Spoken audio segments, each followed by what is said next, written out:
Particular एक ही की तरफ से कुर्बानी हो सकती है। हाँ, बड़े जानवर में 7 हिस्से हो सकते हैं। वो ऊंट हुआ या बैल भैंस, ये जो बड़े जानवर हैं, इन जानवरों में 7 हिस्से हो सकते हैं और उनमें शरीक होना जायज है। लेकिन 7 लोग जो शरीक हो रहे हैं उनके लिए भी शर्त है, कोई एक बंदा भी उसमें गलत अकीदे वाला भी ना हो और गोश्त की नीयत से शरीक ना हुआ हो, बल्कि सब कुर्बानी की नीयत से आए हो तो सबकी कुर्बानी होगी। ये ख्याल भी रहे, जरूरी है। अब हालात ऐसे आ गए कि सबके लिए एक बकरा लेना अगर ताकत के भर नहीं है, इस्तिताअत नहीं है, तो वो बड़े जानवर में हिस्सा ले सकते हैं जहां पर ये कुर्बानियां हो रही हैं, शरीक हो सकते हैं। कुछ लोगों ने ये प्रोपेगेंडा भी फैलाया है हमारे दरमियान में से कि बड़े की कुर्बानियां जो होती हैं, इज्तिमाई कुर्बानियां, ये जायज नहीं है, आदमी को अपनी कुर्बानी के वक्त सामने होना जरूरी है। ऐसी बातें फैलाई गई हैं। मैं आपको हदीस पाक सुनाता हूं। अल्लाह के नबी सल्लल्लाहु तआला अलैहि वसल्लम ने इरशाद फरमाया हजरत फातिमा से, कहा है फातिमा अपनी कुर्बानी के वक्त सामने रहो, कुर्बानी के खून का कतरा जमीन पर गिरने से पहले अल्लाह ताला तुम्हारे पिछले सारे गुनाह माफ फरमाएगा। हदीस पाक है। लेकिन साथ में दूसरी हदीस ये भी है, नबी पाक सल्लल्लाहु तआला अलैहि वसल्लम ने अपनी कुर्बानी का वकील हजरत अली को बनाया था कि अपनी नियाबत दे दी कि मेरी तरफ से तुम कुर्बानी करो। इस तरह से जो मुसलमान इस्तिताअत नहीं रखता खुद करने की, वो अपनी जानिब से किसी दूसरे को वकील बना सकता है। शरअन जायज है, किसी को भी वकालत दी जा सकती, नियाबत दी जा सकती है, मेरे तरफ से तुम कुर्बानी करो। जैसे कि घर में कोई औरत मालिक निसाब है, अगर ये हुक्म होता कि औरत खुद जाकर के करे तो कहां से करती? औरत किसी को वकील बना सकती है, अपने शोहर को कह दी या किसी को दे दिया पैसे कि मेरी जानिब से तुम कुर्बानी करो। ये जायज है बिल्कुल। जिन लोगों ने ये प्रोपेगेंडा फैलाया है हमारे दरमियान में कि कुर्बानियां नहीं होती, वो जाहिल लोग हैं, पढ़े लिखे लोग नहीं। शरई मसाइल को जाने बगैर इस तरह की बातें अवामुल नास में, अवामुल मुस्लिमीन में फैलाना ये गुनाह है। हाँ, इस बात को याद रखें, जो वकील है कुर्बानी का, उसके ऊपर जिम्मेदारी है कि वो जितने लोगों की कुर्बानी कर रहा है जानवर शरीयत के मुताबिक का ले, ऐबदार जानवर की कुर्बानी ना करे। लागर हो, कमजोर हो, सींग टूटा हुआ हो, कान कटा हुआ हो, पैर कटा हुआ हो, दुम कटी हुई हो, या इतना कमजोर के चल नहीं सकता, खड़ा नहीं हो सकता, ऐसा ऐबदार जानवर ना ले। ये वकील की जिम्मेदारी है जो सबकी तरफ से कुर्बानी कर रहा है। और दूसरी चीज, ऐब किसको कहते हैं? ऐब किसको? कान में अगर सुराख है तो वो मकरू है, लेकिन कुर्बानी है उसकी। हाँ, सींग अगर बचपन उसके पैदाइशी नहीं आए थे तो जायज है उसकी कुर्बानी। आए थे और टूट गए तो उसकी मिकदार बताई गई है। 1/3 हिस्सा अगर टूटा है तो उस वक्त तक जायज है, उससे ज्यादा जड़ से टूटे हुए हैं तो कुर्बानी जायज नहीं। कोई पैर पूरा कटा हुआ है, दुम पूरी कटी हुई, ये ऐब में आता है। ऐबदार जानवर की कुर्बानी जायज नहीं, ये वकील करेगा, नहीं करेगा तो वो गुनहगार है। लेकिन इसका मतलब ये नहीं होता कि इज्तिमाई कुर्बानी जायज ही नहीं, जायज ही नहीं। ऐसी बातें क्यों फैलाई जाती हैं? हदीस पाक में मिलता है कि नियाबत और दूसरे को वकालत देना जायज है। अब कुछ लोग ये भी फैलाते हैं कि कुर्बानी के जो हिस्से लिए जाते हैं, गोश्त दिया जाए तो उसकी कीमत अलग होती है, गोश्त ना लो तो उसकी कीमत अलग होती है। सब फैली हुई चीजें हैं। उसका रीजन भी पता करना चाहिए।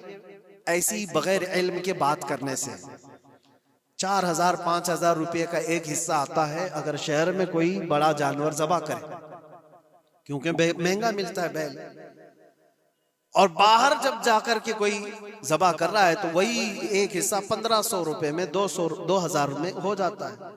तो कुछ लोगों को ये गलत फहमी फैलाई जाती है कि ये लोग करते ही नहीं है और ऐसे ही पैसे वसूलते हैं। ऐसा नहीं। दूर दराज कुछ इलाके ऐसे हैं, बंगाल है, उड़ीसा है, और भी कई इलाके बिहार के, जहां पर बड़े जानवर निहायत ही सस्ते दाम में मिलते हैं। बल्कि वहां पर जानवरों की कीमत सिर्फ 5000, 6000 और 10,000 के नीचे होती है। बड़े जानवरों की जो हमने देखे हैं, वहां जाकर कुछ तंजीमें कुर्बानी करती हैं, अगर वो सही तरीके से शरीयत के मुताबिक जानवर लेकर के कर रहे हैं तो कोई हर्ज नहीं, चाहे वो 200 रुपए हिस्से में भी करता हो, कोई हर्ज नहीं। कीमत मैटर नहीं करती, जानवर मैटर करता है। कीमत चाहे जितनी भी हो रही हो, इस चीज को आज वजाहत करना जरूरी था, इसलिए मैंने आपके सामने बयान किया।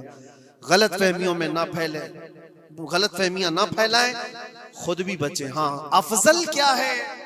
अफजल तो ये है कि अल्लाह ने तुम पर वाजिब किया, तुम जाओ अपने हाथ से करो, तुम जाओ, क्योंकि हदीस पाक में मिलता है कि तुम अपने हाथ से कुर्बानी करो अगर ताकत रखते हो, उसके खून का कतरा गिरने से पहले तुम्हारे पिछले सारे गुनाह अल्लाह माफ फरमाए। यह अफजल है। ये सारी बातें थी जो ईद कुर्बान से रिलेटेड थी। अल्लाह करीम हम सबको उसकी रजा के लिए कुर्बानी करने की तौफीक अता फरमाए। लेकिन साथ में एक बात ये भी याद रखें, जब बंदा कुर्बान कर रहा होता है तो उसके अंदर ये नीयत भी हो, जैसे सैयदना इब्राहीम अलैहिस्सलातु तस्लीम को अल्लाह ताला ने क्या फरमाया था, 4 परिंदे लो, उनको ज़बह करो, उनके सर अपने पास रखो, उनका कीमा बनाकर 4 पहाड़ों पर रखाओ और फिर उन परिंदों का नाम लेकर के बुलाओ, वो जिंदा होकर के आ जाएंगे। क्योंकि इब्राहीम अलैहिस्सलाम ने अल्लाह से पूछा था कि अल्लाह तुम मरने के बाद लोगों को जिंदा कैसे करता है, मैं देखना चाहता हूँ। तो रब ताला उनको प्रैक्टिकल दिखाना चाह रहा था कि जाओ ठीक है, ज़बह करो 4 परिंदे और उनका कीमा बना दो, सर उनके अपने पास रख लेना और उनका कीमा 4 पहाड़ों पर रख कर आओ और फिर आकर उन सरों के पास खड़े होकर उन परिंदों के नाम लेकर बुलाओ, आ जाएंगे। इब्राहीम अलैहिस्सलाम ने इसी किया, 4 परिंदे लिए थे।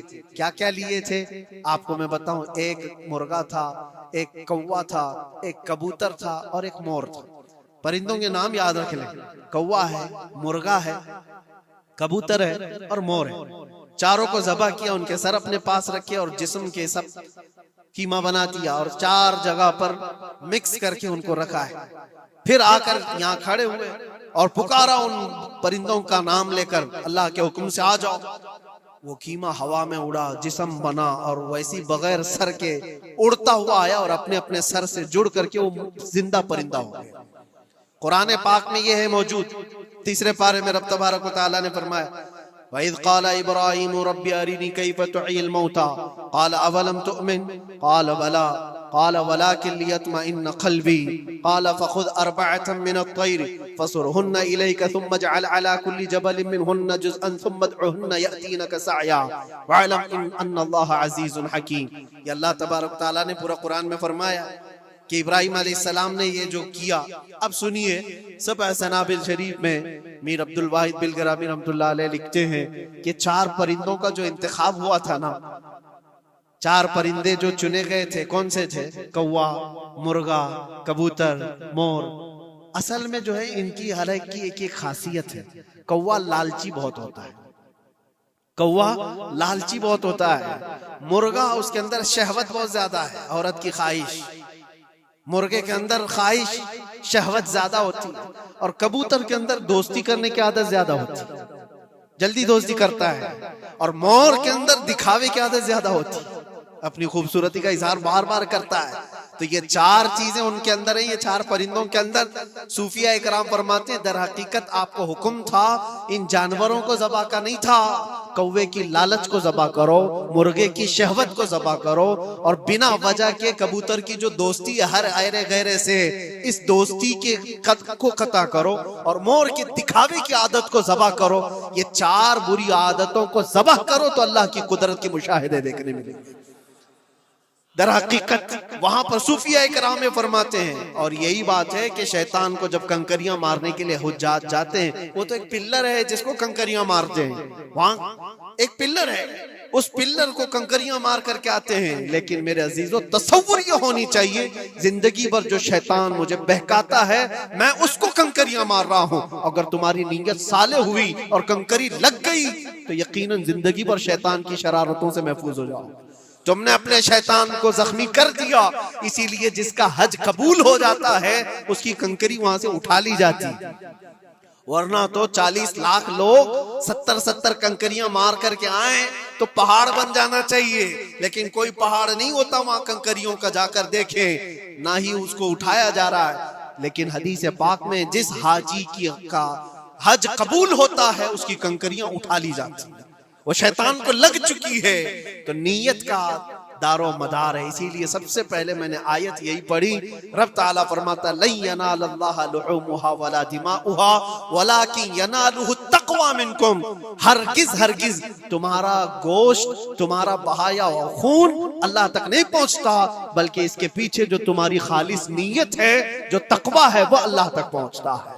कुर्बानियों में ये नियत करो कि रब तबारक व तआला मैं अपनी सारी ख्वाहिशात को ज़बह कर रहा हूँ, मौला मुझे बुरी ख्वाहिशात से जिंदगी भर महफूज फरमा दे। व आखिरु दावाना अनिल हम्दुलिल्लाहि रब्बिल आलमीन। अस्सलामु अलैकुम।